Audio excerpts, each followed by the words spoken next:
Hello everyone, welcome back. My name is Rajni Chaudhary and in this particular video we will be studying about static relay. Following will be the contents of our video lecture. First, a brief introduction about static relay. Here we will be seeing what is a static relay. Then moving on, we will be focusing on the construction of static relay.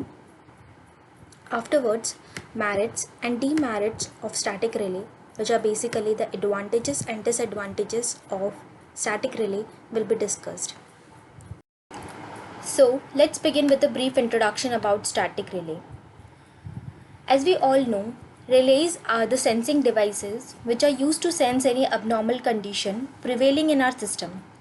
And therefore, by sensing that abnormal condition, the relay then sends a command to the circuit breaker so that the faulty part can be isolated from the system.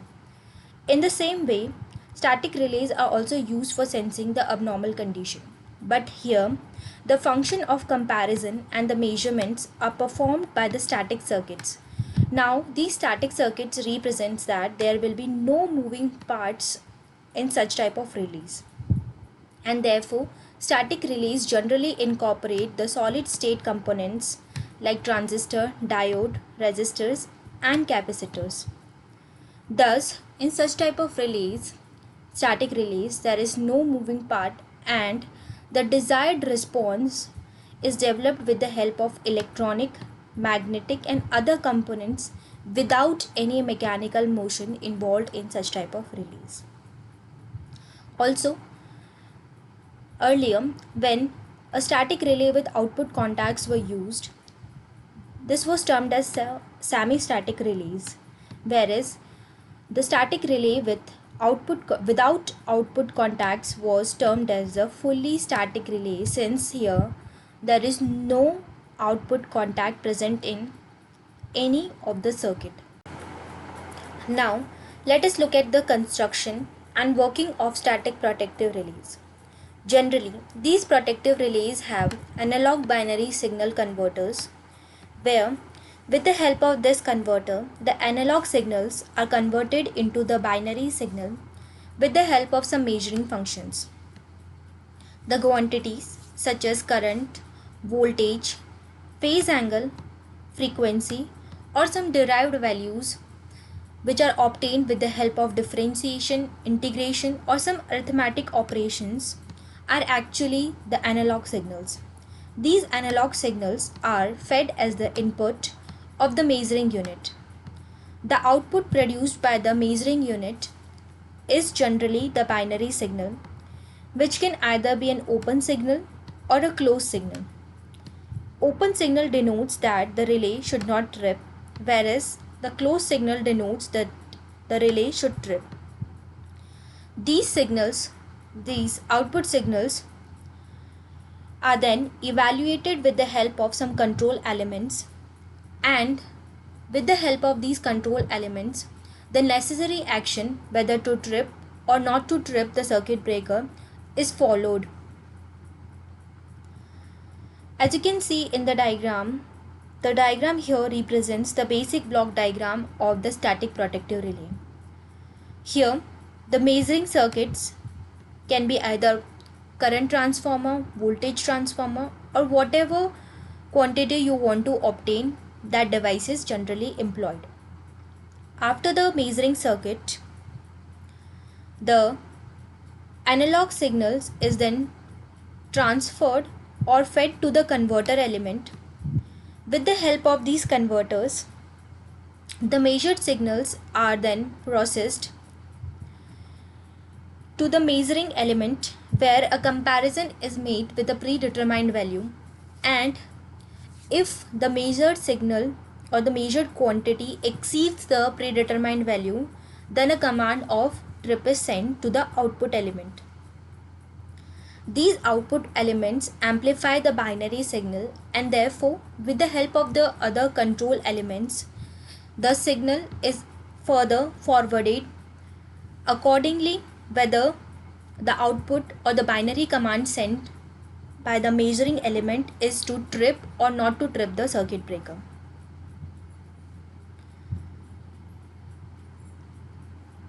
The signals, which occur in analog and therefore in the continuously variable form from the measuring circuit CT or PT, referred as measuring circuits, fed to the converter unit, which converts the measured signal so that they can be processed with the help of measuring element. Now, this measuring element will operate the input signal according to the certain value. The output element, as said, amplifies the binary circuit and transfer it to one or more control elements. Accordingly, the action can be taken.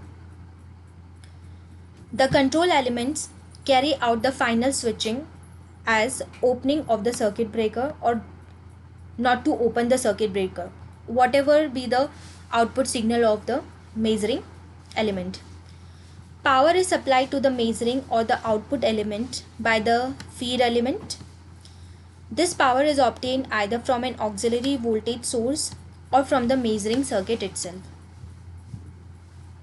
Thus, in this way, a static protective relay operates and sends a command for tripping the circuit breaker when an abnormal condition occurs.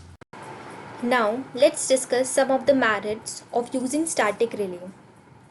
In static relay, we generally see that there is low burden on CT and PT. Also, such type of relays consume less power since in most of the cases, the operating power is generally drawn from the auxiliary DC supply. Also, in static relay, very fast operation and long life is seen since there are no moving parts in such type of relays. Absence of mechanical inertia and bouncing contacts lead to high resistance to shock and vibration. Also, low maintenance owing to the absence of moving parts and bearing means less maintenance is required in case of static relays. Also, due to low energy levels required in the measuring circuit, we can adopt the compact size of such type of relays. In static relays, frequent operations can be done without any deterioration to the system. Also, quick resetting is possible and there is an absence of overshoot in case of static relays. Also, we can achieve greater sensitivity.